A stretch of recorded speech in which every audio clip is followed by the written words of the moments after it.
Welcome back to another Artist Spotlight. I'm Joe Foy. This is Milo Foy, and today we are joined by Maggie Mintz. Hello. How are you doing today? I'm doing well. How are you? Pretty good. So let's get right into it. You're our Artist Spotlight because you are a performing artist, but specifically a musician, right? Mm-hmm. How long have you been doing the music thing?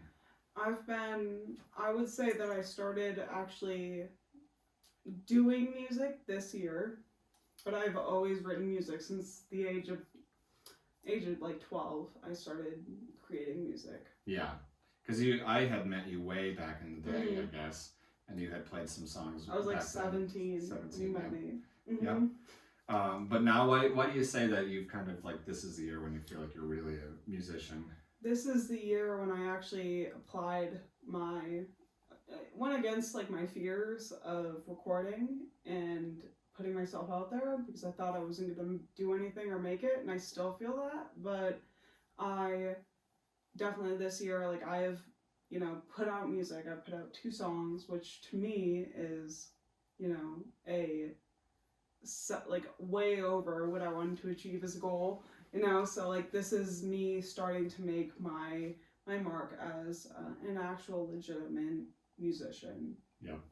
What do you have to say to the whole process of making music, starting from scratch, going all the way to the mastering and I would say fear is the only thing that ever held me back. It was always fear. It was always, I'm not going to be good enough. I can't find somebody that can record it. I can't record it myself. All these excuses. And then when I like actually applied myself and found people that would help me and I could like help them out as well, like that was something I didn't think I had. And it has been so beautiful for me. It's been so magical for me. And I cannot take it back for any minute. Like my New Year's resolution was like record Jack and Jill. That was it. And I've recorded Jack and Jill, and I've recorded Toxic Love, and Toxic Love I think is so good. I think I love it. I think it's fabulous, and that is beyond what like I had ever thought I could accomplish because of my past. Because I thought that I was always going to hold myself back. And even it still creeps in now, but like I'm like that's what makes me think I can do it. Yeah, and now I'm familiar with both songs, and we'll probably link them here under this whole article. Specifically, "Toxic Love," such a moody song. What do you want to say about that song? I guess is my question to you. Yeah, well, I mean, at the core, Toxic Love is about me being a toxic love. Me being I was a toxic, drug-addicted individual that if you are a part of my life, you're only a part of my life for X, Y, and Z, this specific reason, not a reason that was sentimental to me. And like, that was a very prominent source of like emotion and like source of who I was at the time for years. How long ago did you write that song before you recorded it? And so that's another funny thing is that like I wrote that song probably around this time last year. Yeah. Probably like a year ago. Gotcha. And that's the only song that like I've written that I was able to like finish in a way that was, and I finished it when I was less of a toxic love. Let's just like establish that. I finished lyrics when I was off drugs and clean for like months, but I was finally able to like, find lyrics and like, create a second, verse and find the chorus and find like the willingness to even create another song, But that song at its core, especially like my, like on Spotify and every other thing that it's on, is a picture of me before I got my face bitten off. And at that time, especially that time that picture was taken, I look beautiful. I think I look so nice, so beautiful. Like I could have been a model, but I was so toxic and so like broken. And I think that's the importance to me of like establishing like that impact. Like that's what that means. It's like that you know, that image of me that looks like a beautiful girl was really not a beautiful girl, was really a toxic person, was really like not a good friend, not a good family member, not a good daughter, sister, you know, X, Y, and Z. And I think that's the like importance of that for me. And that's what I wanted to portray in that. So I guess going into that, and I, you know, it's like, when you had come back again, obviously there was a change in your face that happened because of an incident with a dog, and you know, did you want to go into talking about that at all? Well, a little bit about that. So my face looks the way it does. Hello, because I was this whole part of my face was bit off by a dog on New Year's Day of January 1st, 2023 at like 2:30 in the morning. My face was bit off, and honestly, it's the best thing that's ever happened to me because it obviously it was traumatizing. It was horrible. Like there was so many complications afterwards that like come into play, but I was in such a bad spot before that happened that this almost saved me in a way.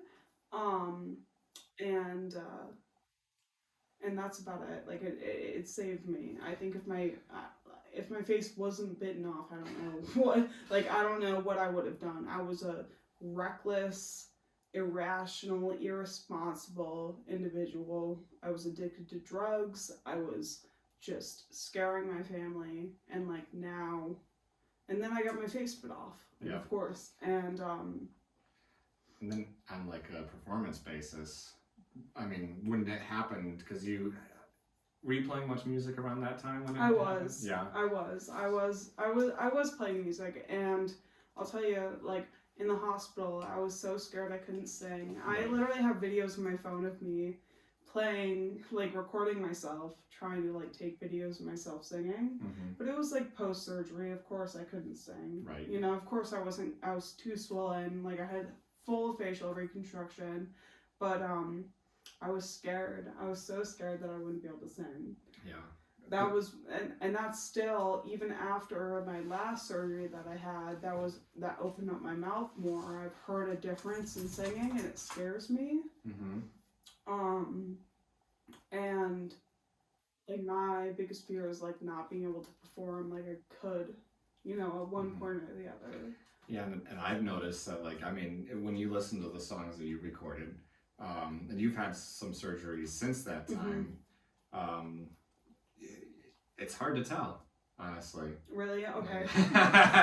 I mean, in my personal opinion, good. If somebody's listening to it now, they might hear it. Terrifies me. Like because ever since, hello cutie, ever since my last surgery that basically was like my dream surgery to open up my mouth, because it was literally like half sewn shut. I had a half sewn shut mouth, and now my mouth still is like not, I can't take a bite out of things like a normal person. I can't, you know, do things like a normal person, but you know, my mouth is opened wider now. But overall, my mouth is smaller than it was before. And I knew that from the beginning, my mouth was going to be smaller than it was before. And that was fine to me, but the way that I hear sound through my own mouth now is like different and weird and uncomfortable. And it's honestly like really prevented me from doing a lot of music lately. Which is really sad for me. And like, I know I'm just like hitting some depression, and like that's fine, but it scares me. But for you to say that, I feel really good about that. I'm like, okay. So you feel like the same. Yeah. So you feel like things have changed in terms of kind of that internal thing. Right. And I think that we all have like an internal ear of like our own selves. What? I know. And my internal ear has had to adjust and change. Hey. Because,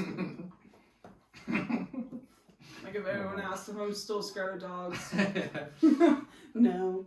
I promise I asked beforehand if it was okay. It's okay. How about this? That's better. There we go. So, and I mean, so you were kind of afraid of not being able to sing. Mm-hmm. You wouldn't have been able to still play guitar, which Right. is, you know, and you usually play acoustic guitar. Mm-hmm. We've seen you several times at our open mic nights, and Mhm. you do a fantastic job. I Oh, know thank you. you're talking about the ear thing, but it's like you do a Thank great you. job, Thank you. and you're entertaining to Mhm. watch. Have you written? When was Toxic Love one of the last songs that you'd written, or have you written some since then? Since then I've probably written probably 5 or 6 songs. My thing is like being like making those into a complete full song has Mhm. been so challenging to me lately.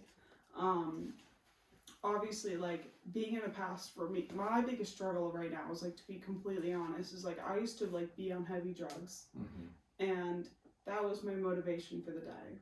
That was what created any inspiration or motivation or to get anything done had to do alongside with drugs. And now that I'm not taking drugs, it's been very difficult, very challenging, and it's something that like for me, like I'm fully aware that like it's gonna take like I know the science behind it. Like the drug that I was using like is going to be like 18 months before I find full brain recovery, full like function again. And now I'm like in like the grips of like that very challenging part that like I feel completely incapable, completely insane, despite the fact that I'm like not on drugs. Like I just feel like completely incapable and like not productive and depressed, and it's been very difficult to complete things, to complete any task. I feel like, and I'm like, am I ADHD? Do I have like X, Y, or Z? But like it's literally like because like I used to be on drugs, my brain is like having to like rewire itself back to normal, and that's gonna take like 2 years. Like, Yeah. like in all honesty, like based on what I did to myself. So like that has been a very difficult challenge in recent time. Yeah. It's like being clean, you know, being a clean and sober individual is like not. I thought it would be different, you know. Right. I thought it was like, okay, like we put it down, and like now we're able to be productive at like a productive and consistent, way, and it's very not consistent. It's very blurry and like inconsistent. But I know like also like using drugs is not going to help that be consistent. Like Right. we're just going to plummet it back down like immediately. So it's been a very complicated, uncomfortable situation that I've been in. Within the past 2 months, I would say it's been worse than ever. Is that kind of the way that it goes? I mean, because you said you did a lot of research. Mm-hmm. That's kind of like, this is the area. Right. Exactly. This is that time that like we just gotta get through, and we gotta be like, okay, like what's more important, like loving myself or music? Like they're both very important, but we gotta be like, okay, Maggie, you need to learn how to love yourself and like have patience with yourself, and then the music will come. Yeah. Because it always has come. It's always been like music is. I don't do music because I think I'm good at it, or I think like I think I'm good at singing. Like I do music because this is the way that I express myself, and I think that's very important, to portray to anyone who wants to get into music, because music is art. It's expressing yourself in the way that you can. It's not always that end product. The end game of music isn't always to be a professional performer of some kind. Exactly. To a lot of songwriters, and I think I talked to like Quince as a past artist spotlight about it, like the idea of writing songs that end up being just for yourself, because you know it's your self-healing process, or it's yourself creating something. And honestly, like because as a songwriter, like when I release it out into the world, That's the worst part of the whole process, in my Yeah. opinion. I don't know how you feel. So that's the question I always like to ask. Like, how does it feel when you get to that point where you make a song public? Like, there's the time before that where you show it to your family. Let's talk about that time first. Well, it's always very interesting because like my mom, for example, she is, I think, an angel sent from the heavens. Like she is like, to me, my mom is the mom. But because she's my mother, she has an understanding of my lifeline and like what I've been through, and you know, my siblings have the same kind of feelings, and like so they feel about my songs the same way, similar to how I feel, but with their own kind of understanding and own background. And then there's other people that have thought my songs are about a bad breakup, or thought my songs are about this, that, or the other, and I think that's beautiful. I love that music is up to interpretation, and up to the individual's interpretation, because like you can hear a song, and to the writer it means this, but to the listener it means something completely different, but because it applies and helps them, that's all that matters. And that's what I think is super cool about music. It's artistic, and it's, you know, malleable, and you can change it and like create whatever you want with what the lyrics are. Like different people interpret different lyrics a different way, and I think that's my favorite part about music, honestly. I love that. And they hear like a different tune, they think that that's interpreted differently, and they take it on as their own, and I love that. So what about the friends and the family and stuff? Do you feel that way about the public too? So like if you, like random people that you don't really know very well but might follow you and listen to your music, do you get many comments from them? I do, and I think that more public comments are less intimate about the actual meaning of what the music means, which is totally fine, which makes sense. Because I think that if we go down to like the nitty gritty of what the meaning of a song is, it's gonna like, we're not gonna like put that out in the public and comment about it and be like, yeah, like I'm super depressed too or whatever, you know. But like, well, I think that it's a less, I don't know what I want to say. It's a different reaction than I would think you would have of a song, right? But also appropriate to what is digestible to like the common public, kind of a thing. Nice. So I guess at the to kind of conclude things, is there anything that you'd like to tell like somebody who's thinking about or starting to do singing, songwriting kind of stuff? Oh, go for it. Yeah. Shoot for the stars. I would take fear. Fear has been my biggest hurdle. It still is. Take fear and think about how that fear is positively affecting you and negatively affecting you. And if there's more like pros or cons on either side, like go against whatever else is holding you back, because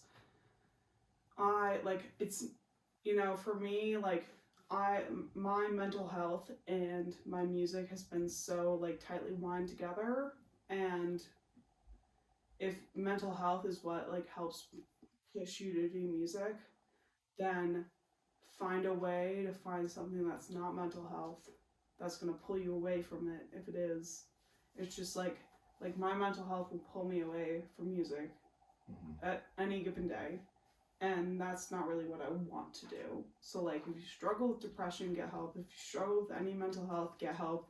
If you struggle with creating music when that's all you want to do, ask for help, because that's like, if you want to live like a full life, like that's what you got to do. That's about it. Awesome. Well, thank you so much for being our spotlight. Anything else that I missed that we should talk about? That's fine. All right, good. Well, thank you, Maggie Mintz, and you can listen to her stuff hopefully underneath this.